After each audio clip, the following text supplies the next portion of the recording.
I'm joined now by Delaware Democratic Senator Chris Coons. Senator, thank you so much for joining us. Thank you, Katie. Great to be on with you again. Are you concerned that there could be a shutdown this fall? I am. This doesn't help anyone, and no one here in Congress that I know of is itching for a government shutdown, because, frankly, that shows that we're not able to do our most important job here, which is to compromise and to move things forward. President Trump seems to think a shutdown is a great idea, and I'll remind you that what he's threatening to shut down the government over is getting full funding for his proposal for a border wall, which he campaigned saying he would somehow get Mexico to pay for it. Now he's demanding that the American taxpayer spend billions of dollars on a border wall that both Republicans and Democrats have said is not a smart use of money. Now, Katie, to be clear, this isn't a fight between Republicans who want border security and Democrats who want open borders. A lot of Democrats, including myself, we voted for a significant investment in border security as part of the bills that we took up and voted on earlier this year in February to try and solve the Dreamer problem by matching it up with tens of billions of dollars of new investment in border security. That wasn't good enough for President Trump, so he campaigned against those bills and killed them. And frankly, this this government shutdown threat by President Trump over the border wall is just a renewed chapter in his bullying techniques on trying to get his way on immigration rather than working together across the aisle to find a bipartisan compromise. You are correct to point out that he did campaign on making Mexico pay for it, but you also talk about compromise. And if the president demands that his border wall get funded, what would the Democrats be willing to compromise on in order to get something like Dreamers? Would you give him the border wall funding in return for protections for Dreamers? After all, at one point, Senator Schumer said all of the funding for the border wall was on the table earlier. That's right. That's right. So, Katie, back in February, I worked with Senator John McCain of Arizona. We introduced in the Senate and had a vote on the floor on a bipartisan bill that had its origins in the House, where I think 54, both Republicans and Democrats equally divided, co-sponsored a bill that provided a pathway to citizenship for Dreamers in exchange for strengthening border security. That only got 52 votes. We also had a vote that same day on a much stronger border security for Dreamer pathway to citizenship bill that was led by Republican Senator Collins and a Democratic Senator Joe Manchin. A bipartisan group of 24 senators negotiated hard on that. That included $25 billion in secure long-term commitments for border infrastructure. And frankly, that bill only failed on the floor because President Trump personally campaigned against it that day, lobbying to bring it down. We had 60 votes when we brought it to the floor. He peeled them off. So if the president is committed to killing any responsible bipartisan proposal that would give him the border wall he claims he needs and wants, then it's frustrating and difficult for those of us willing to work across the aisle to see a path towards a successful completion of what the president says is his main goal. Senator, given what happened in 2016 and how expectations were defied by Donald Trump getting elected, there's a lot of questions about what's going to happen in 2018 and whether or not it is a good idea to count on what normally happens, which is the party not in power taking over for the midterms, or that the president's approval rating is so low that the Democratic Party is going to have a blue wave in the fall.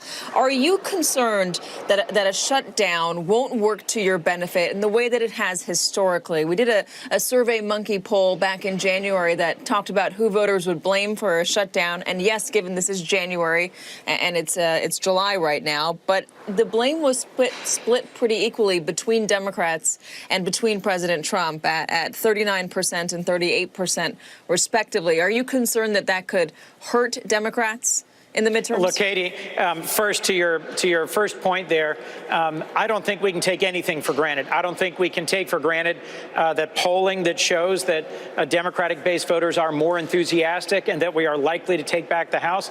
I don't think we can take that for granted at all. And I think it's important that anyone who's watching who would like to see some change in Congress would like to see the House in particular or the Senate able to act as a real check and balance on the president. Don't trust the polls.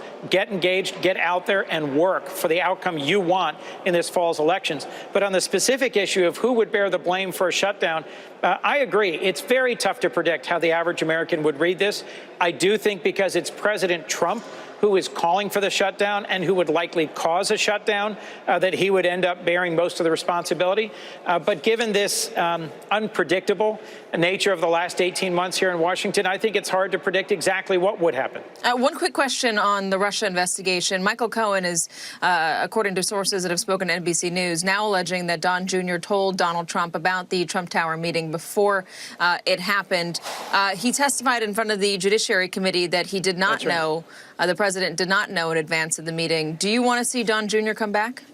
Absolutely. I have said for months that we should have him back in front of our committee. There are a number of critical witnesses and pieces of evidence that the Republican majority declined to compel in front of the Senate Judiciary Committee.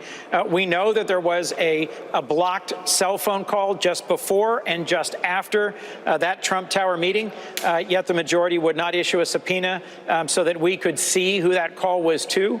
I'm not at all surprised that Michael Cohen is alleging that President Trump knew about that meeting. It happened on a day when then candidate Donald Trump was in the same building, just a floor away from his campaign manager and his son. The odds that they had a meeting with a group of Russians promising dirt on Hillary Clinton and it wasn't discussed beforehand or afterhand seem very slight to me.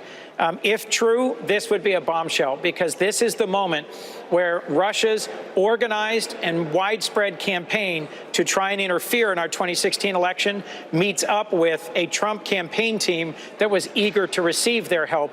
That would be a significant development in the ongoing investigation by Mueller. This is also why I think it's important for us to protect Robert Mueller's investigation. Senator, one quick question. It's a bit of a personal question. I'm going to get it through quickly. Your sons, your twin sons, are going to college. You told me a moment ago off camera that you have been saving since they were born for college. It's so expensive. Given how expensive it is, do you have any thoughts about how people can afford to pay for college and whether or not, I don't know, Bernie Sanders' plan for free tuition for all is a good idea? I do think that we need to reform our 529 savings plans to make them more broadly available to Americans. The president is about to sign into law tomorrow the Career and Technical Education Bill, which contains something called the American Dream Accounts that Senator Rubio and I have worked on, that would help incentivize Americans of all income levels to save for college at an earlier age. I frankly also think we ought to make national service an attractive and available way to earn a college education. The GI Bill provides a well-deserved opportunity for a college education for our armed forces. I think we should have a comparable program for those who will dedicate several years of full-time service to our communities here at home. Senator Chris Coons, thank you very much, and good luck with your kids in college. Thank you, Katie. And ahead, a Supreme decision for red state Democrats back President Trump's